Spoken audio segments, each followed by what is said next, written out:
ফিরে এলাম বিরতির পর। ক্যানিং পূর্বের বিধায়কের বিরুদ্ধে আদালতের দ্বারস্থ ভাঙড়ের বিধায়ক শওকত মোল্লার বিরুদ্ধে মানহানির মামলা করলেন নওশাদ সিদ্দিকী।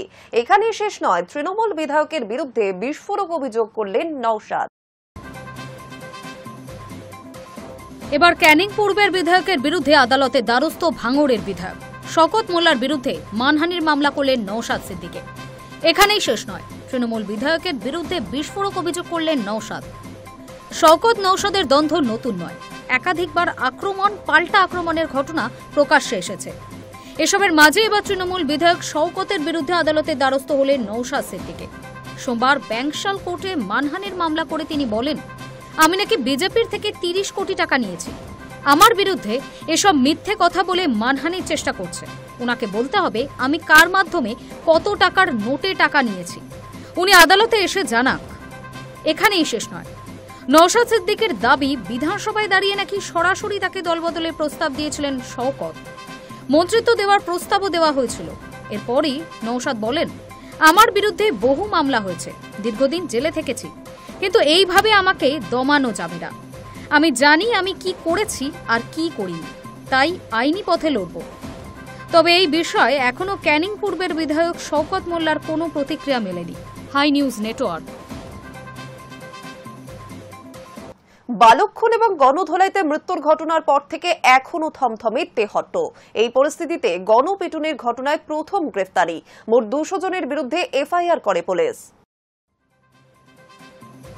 বালক খুন এবং গণধোলাইতে মৃত্যুর ঘটনার পর থেকেই এখনো থমথমে তেহট্ট। এই পরিস্থিতিতে গণপিটুনির ঘটনায় প্রথম গ্রেফতারি। মোট ২০০ জনের বিরুদ্ধে এফআইআর করে পুলিশ। তদন্তকারীদের দাবি, ধৃত ওই যুবক তেহট্টের নিশ্চিন্তপুরের বাসিন্দা। এলাকা ছেড়ে পালিয়ে যাওয়ার চেষ্টা করছিল সে। ঠিক সেই সময় করিমপুর থানা এলাকা থেকে হাতে নাতে গ্রেফতার করা হয় ওই ব্যক্তিকে। গত শনিবার নদিয়ার তেহট্টের ৯ বছরের বালক খুনের ঘটনার পর গণপিটুনিতে মৃত্যু হয় মূল অভিযুক্ত উৎপল এবং সোমার। আশঙ্কাজনক অবস্থায় চিকিৎসাধীন তাদের বৌমা নিশা। সেই ঘটনায় পুলিশ সম্প্রতি ২০০ জনেরও বেশি ব্যক্তির নামে মামলা রুজু করে তদন্ত শুরু করেছে। যেখান থেকে দেহ উদ্ধার হয়েছিল সেই জায়গায় সর্বক্ষণের জন্য পুলিশ মোতায়েন করা হয়েছে আলোর ব্যবস্থাও, লাগানো হয়েছে সিসি ক্যামেরাও। যে স্থানে দম্পতিকে পিটিয়ে মারা হয়েছিল সেই জায়গা পুলিশের পক্ষ থেকে ঘিরে রাখা হয়েছে। ছড়িয়ে ছিটিয়ে পড়ে রয়েছে গণপিটুনিতে ব্যবহৃত ভাঙাচোরা বাঁশের টুকরো, রক্তের দাগ।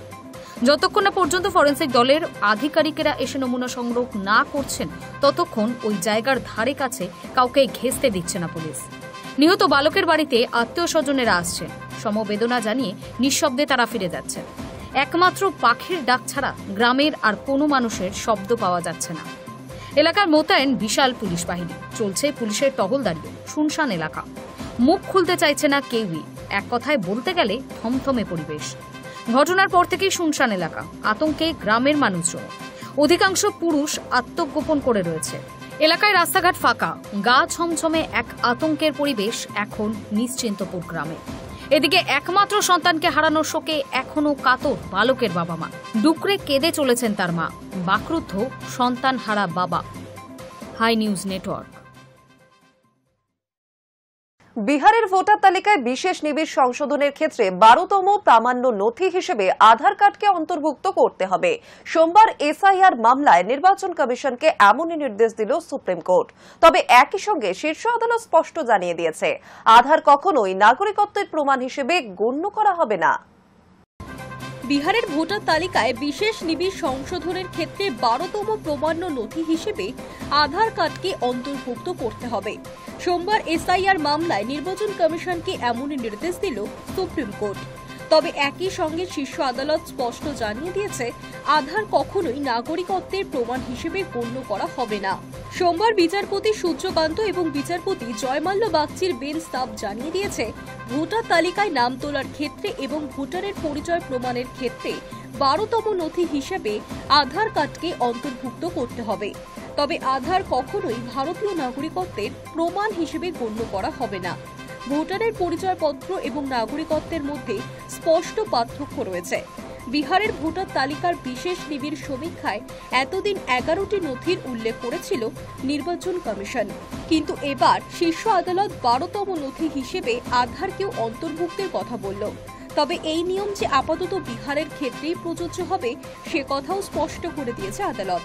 এর পাশাপাশি সুপ্রিম কোর্ট আরও জানিয়েছে ভোটার নিবন্ধন প্রক্রিয়ার সঙ্গে যুক্ত সংস্থাগুলির আধার কার্ড যাচাইয়েরও অধিকার থাকবে। প্রসঙ্গত এসআইআর এর পর বিহারের খসড়া ভোটার তালিকায় ৬৫ লক্ষ ভোটারের নাম বাদ গিয়েছে। বিরোধী দলগুলি অভিযোগ করেছে এই ৬৫ লক্ষের মধ্যে বহু বৈধ ভোটার রয়েছে। শুরুতে নির্বাচন কমিশন বাদ পড়া এই ভোটারদের তালিকা আলাদা করে প্রকাশ করেননি, কিন্তু পরে সুপ্রিম কোর্টের রায়েই ওই তালিকা প্রকাশ করা হয়। কিন্তু সেই তালিকা প্রকাশের পরও রাজনৈতিক দলগুলি সেভাবে বাদ পড়াদের তালিকা থেকে বৈধ ভোটার খুঁজে এনে অভিযোগ দায়ের করতে পারেনি। এ সমস্ত নাম সংযোজনের জন্য আবেদন জমা পড়েছে মাত্র ২৯,০০০। High news network.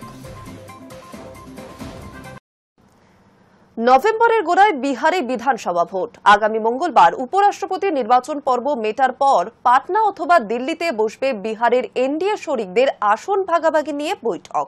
এরই মধ্যে মুখ্যমন্ত্রিত্বের অঙ্কে বিহারে আরও বেশি আসন চান নীতিশ, বিপাকে বিজেপি।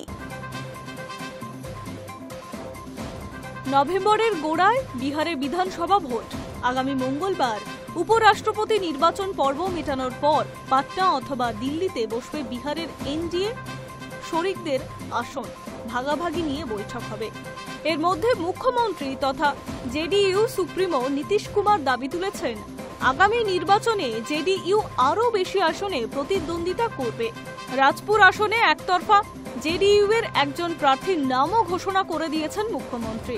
রাজপুরে গতবারের পরাজিত প্রার্থীর নামই ঘোষণা করেছেন নীতিশ। তা নিয়ে বিজেপির তেমন আপত্তি নেই, কিন্তু প্রকাশ্য মঞ্চ থেকে মুখ্যমন্ত্রীর বাড়িতে আসনের দাবিকে মোটেই ভালোভাবে নিচ্ছে না বিজেপি।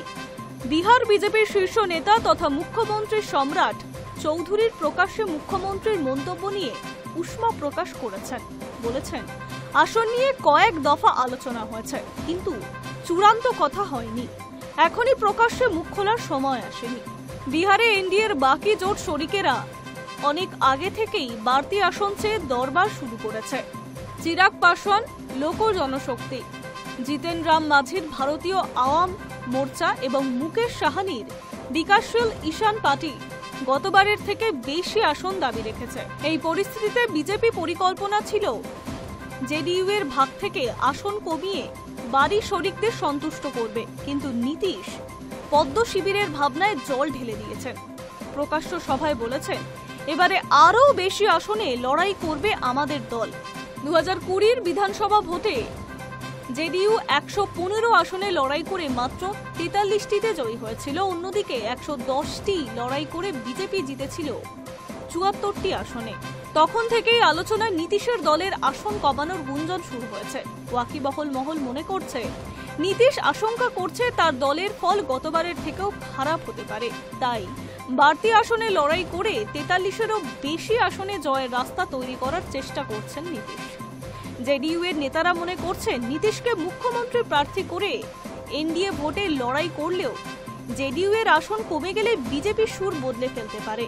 অন্য শরিকদের দিয়ে দাবি তোলাতে পারে নীতিশ যাতে মুখ্যমন্ত্রীর পদ ছেড়ে দেন।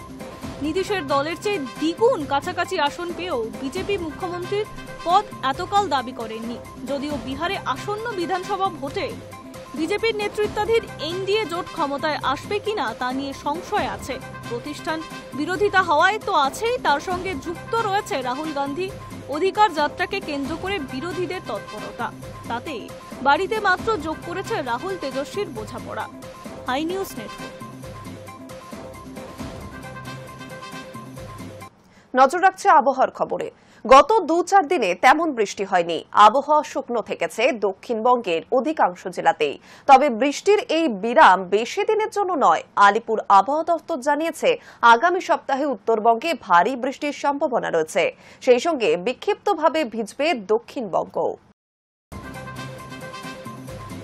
গত 2-4 দিনে তেমন বৃষ্টি হয়নি। আবহাওয়া শুকনো থাকছে দক্ষিণবঙ্গের অধিকাংশ জেলাতেই। তবে বৃষ্টির এই বিরাম বেশি দিনের জন্য নয়। আলিপুর আবহাওয়া দফতর জানিয়েছে, আগামী সপ্তাহে উত্তরবঙ্গে ভারী বৃষ্টির সম্ভাবনা রয়েছে। সেই সঙ্গে বিক্ষিপ্তভাবে ভিজবে দক্ষিণবঙ্গ।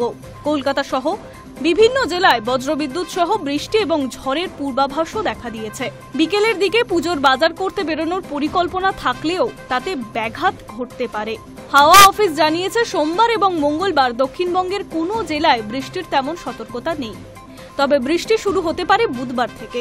কলকাতা এবং দক্ষিণের বাকি সব জেলাতেই বুধ এবং বৃহস্পতিবারের জন্য সতর্কতা জারি করা হয়েছে। বিক্ষিপ্তভাবে বজ্রবিদ্যুৎ সহ বৃষ্টি হতে পারে, সঙ্গে ঘন্টায় 30 থেকে 40 কিলোমিটার বেগে বইতে পারে ঝোড়ো হাওয়া। বৃহস্পতিবারের পর থেকে আপাতত কোনো সতর্কতা নেই। উত্তরবঙ্গের ক্ষেত্রে জলপাইগুড়ি এবং আলিপুরদুয়ারে টানা 1 সপ্তাহ ভারী বৃষ্টির সম্ভাবনা রয়েছে। কোচবিহারে ভারী বৃষ্টি চলতে পারে মঙ্গলবার থেকে শুক্রবার পর্যন্ত। এছাড়া দার্জিলিংয়ে বুধবার, কালিম্পংয়ে বৃহস্পতিবার ভারী বর্ষণ হতে পারে। তবে উত্তরবঙ্গের দক্ষিণাংশের 3 জেলা মালদা, উত্তর দিনাজপুর এবং দক্ষিণ দিনাজপুরে এই মুহূর্তে কোনো সতর্কতা জারি করা হয়নি হাওয়া অফিস থেকে।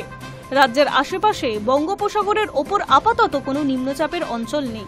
তবে মৌসুমী অক্ষরেখা এখনো সক্রিয়। বর্ষা চলছে, তার প্রভাবে বঙ্গোপসাগর থেকে প্রচুর পরিমাণে জলীয় বাষ্প ঢুকছে স্থলভাগে। তাতেই রাজ্যের নানা প্রান্তে বৃষ্টির অনুকূল পরিস্থিতি তৈরি হয়েছে। বজ্র মেঘও তৈরি হয়েছে। এবছর দুর্গাপুজোয় বর্ষার মধ্যেই চলবে, ফলে সেই সময়ও বৃষ্টির সম্ভাবনা উড়িয়ে দেওয়া যাচ্ছে না। সোমবার সকালে কলকাতায় সর্বনিম্ন তাপমাত্রা ছিল 27.8 ডিগ্রি সেলসিয়াস, যা স্বাভাবিকের চেয়ে 1.4 ডিগ্রি বেশি। Hi news network.